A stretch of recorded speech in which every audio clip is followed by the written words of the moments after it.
summer solstice is upon us, and as the weather heats up, so do the coaching hot seats. To help us gauge a temperature on campuses coast to coast, we have our managing editor, Pete Futak, and Rich Sermonello of collegefootballnews.com. Hey there, Rich. All right, here's the deal. So I'm going to give you a coach, and then you tell me just how hot the seat is getting. So let's start in Southern California with Lane Kiffin. Rich, take Kiffin's temperature for us. Well, Bonnie, I think scientists are now pointing to Lane Kiffin's butt in the global warming debate. I think that's how hot and combustible his chair is right now, and I think it should be. He's coming off a miserable 7-6 season in which he began the year as the #1 team in the country. Maybe it was overstated, but there was more than enough talent for this team to win a Pac-12 championship. And I think the problem is that Pat Hayden is not in love with Lane Kiffin. If he was, he'd be pointing to his effort in 2011. I think 2012 stands out. And if he doesn't turn things around this year, I think we'll see a new coach at Troy.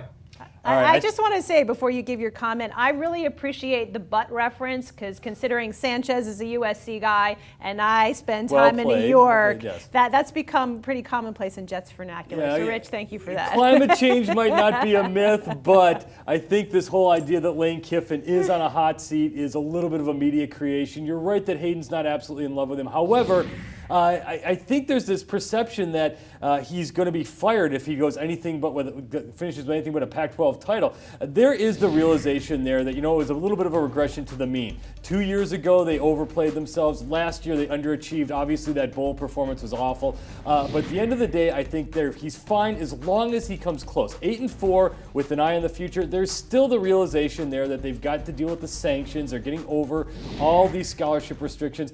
I think he can't completely tank, but I think 8-4 he's all right. All right. Well, I think a lot of people feel that there's not a better job in college football than the one in Texas. This and the one yeah, Mack Brown. Well, that one's not so bad. Getting to sit here and hang out, which is it's all good. But Mack Brown's been there forever. Yep. But last few seasons have been a really rough go. Less than 10 wins in each one of the last 3 seasons. So, Pete, we'll start with you. What do you think the temperature's like for Mack Brown? It's really hot, but because there's no excuses this year. The last few years, you could say, okay, they're rebuilding a little bit, they're trying to reload, but now there's absolutely no barrier to a Big 12 title. The conference is down a little bit. They get everybody back. They lose one defensive tackle, and that's it. This is a loaded team, and as you alluded to, it's one of the sweetest jobs out there because basically you open the door, you get any recruit you want. There's no restrictions. The money's there. The infrastructure is in place. There is no excuse not to be in the national championship hunt each and every year at Texas. And this year, anything less than a Big 12 championship, I don't think Mack Brown will be fired, but I think he might be suggested to resign at that point. Yeah, I think that's a fair point. I can't see DeLoss Dodds, the athletic director, actually firing Mack Brown. He's still very popular. The AD likes him. But I think the word that comes to mind for me right now in terms of temperature is simmering. And it's really almost ready to reach a boiling point because you can't underachieve in Austin for 3 consecutive years. Okay, finally, Mississippi State's Dan Mullen, Rich. Improved from 5 wins in year 1, but he really hasn't reached the double-digit wins in a single season. Is it getting hot for the Bulldogs, Coach? I don't think so. I would say still pretty cool right now for Dan Mullen. Here's my thought process. You have 3 straight winning seasons in Starkville about once every generation, and that's exactly what he's done right now. Is it great? No, but then again, it's Mississippi State.